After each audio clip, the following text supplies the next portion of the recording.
Hello students, today we start our new chapter, the chapter number 4, alternative centers of power। और जो chapter number 3 है हमारा, जो US hegemony है, वो हमारे जो नया सिलेबस आया है उसमें US hegemony को डिलीट कर दिया है। So we start chapter number 4, alternative centres of power. Alternative centres of power में सबसे पहले हम पढ़ेंगे ईयू के बारे में। ईयू मतलब the full form of EU is यूरोपीय union. European Union. As the Second World War came to be an end, many of the European leaders grappled with the questions of the Europe.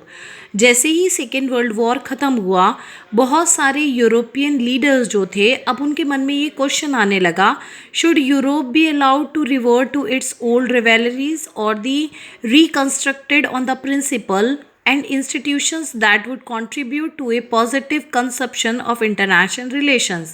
अब ये लोग ये सोचने लगे कि क्या Europe को दोबारा से अपने जो उसके दुश्मन थे उनकी तरफ बढ़ जाना चाहिए, या फिर नए प्रिंसिपल्स के ऊपर, मतलब नए तरीके की सोच के साथ अपने इंटरनेशनल रिलेशंस को वो डेवलप करे। The second world war shattered many of the assumptions and structures on which the Europe states have based their relations। Second world war ने उन सारी मान्यताओं को ख़त्म कर दिया था जिसके ऊपर यूरोपियन स्टेट स्टैंड करते थे। In 1945, the European states confronted the ruin of their economies and the destructions of the assumptions and structures on which Europe has been founded। 1945 के बाद यूरोप के सभी स्टेट्स यूरोप के सभी स्टेट्स ने अपनी इकनॉमी को ख़त्म होते हुए देख लिया था, और साथ में वो सारी बातें जिनके ऊपर पूरा यूरोप स्टैंड करता था, वो भी सारे अजम्पशंस जो थे वो ख़त्म होते जा रहे थे। European integration after 1945 was aided by the cold war. Europe में जो इंटीग्रेशन हुआ था, वो इंटीग्रेशन कब से स्टार्ट हुआ था, वो किसने दिया था? वो 1945 के बाद कोल्ड वॉर ने स्टार्ट किया था। America extended massive financial help for reviving यूरोपीय economy under which was called the Marshall Plan. America ने इन यूरोपियन मतलब जितने भी यूरोपियन देश थे, इनकी इकनॉमी को दोबारा से रिवाइव करने के लिए, मतलब दोबारा से इनकी इकनॉमी को बनाने के लिए जो प्लान दिया, वो प्लान किस नाम से जाना गया? मार्शल प्लान के नाम से जाना गया। The US also created a new collective security structure under NATO. साथ में यूएस ने इनके लिए कलेक्टिव सिक्योरिटी भी प्रोवाइड कराई, और वो किसके अंडर काम कर रही थी? नेटो के अंदर। Under the Marshall Plan, the Organization for European Economic Cooperation was established in 1948। NATO के मतलब जो ये मार्शल प्लान था, उसी मार्शल प्लान में एक ऑर्गेनाइजेशन बनाई गई जिसे हमें किस नाम से जानते हैं? European economic cooperation. और ये कब इस्टेब्लिश्ड हुई थी? 1948 में। और इसका मेन एम क्या था? To channel aid to the western European states. इसका मेन एम था कि वेस्टर्न यूरोपियन स्टेट्स को क्या फाइनेंशियल एड देना।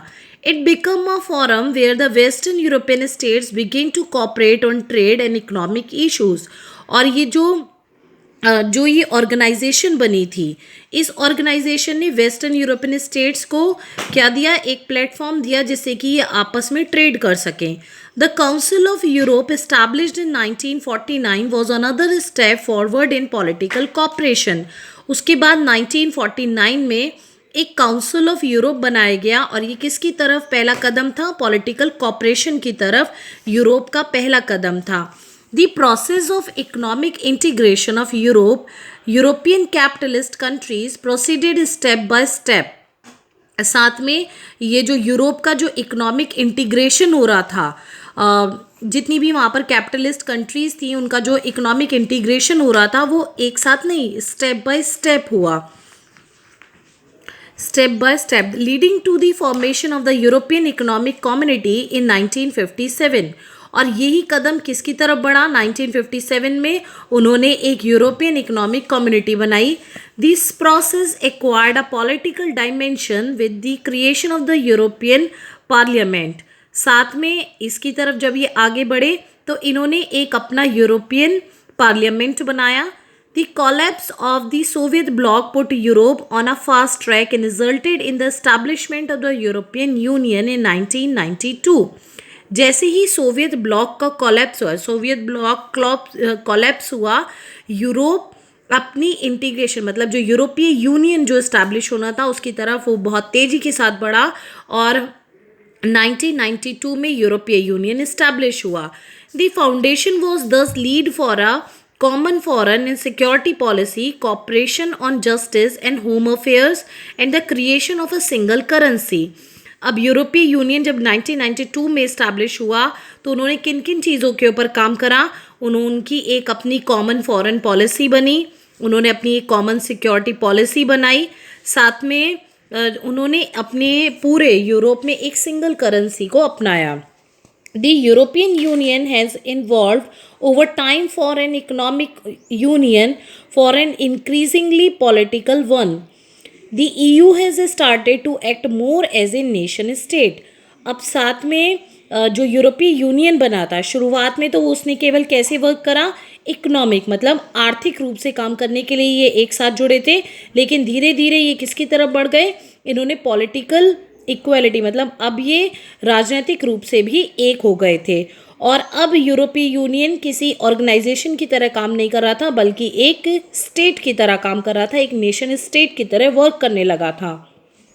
While the attempts to have a constitution for the EU has failed, लेकिन EU ने अब मतलब यूरोपीय यूनियन ने एक कॉन्स्टिट्यूशन बनाने के लिए अपना कदम आगे बढ़ाया, लेकिन उसमें वो असफल रहा.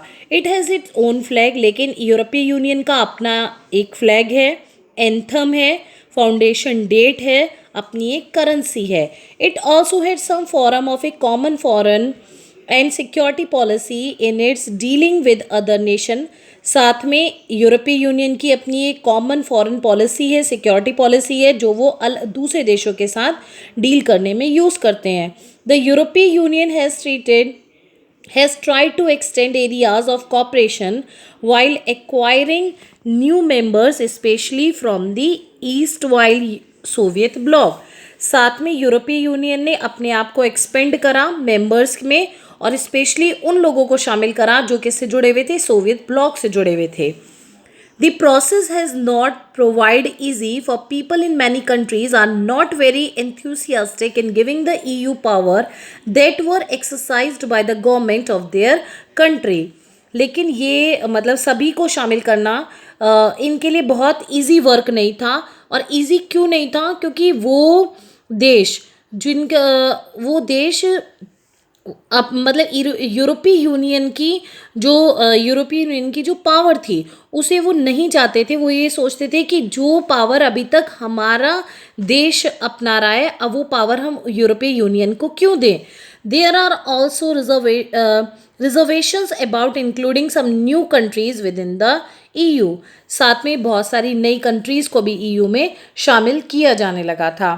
तो आज के लिए यूरोपीय यूनियन में हम इतना ही पढ़ेंगे. उसके बाद हम देखेंगे कि यूरोपीय यूनियन किस तरीके से आगे कॉपरेशन मतलब यूरोपीय यूनियन किन किन फील्ड में आपस में कॉपरेशन के लिए आगे बढ़ा. तो आज के लिए इतना ही. Thank you so much.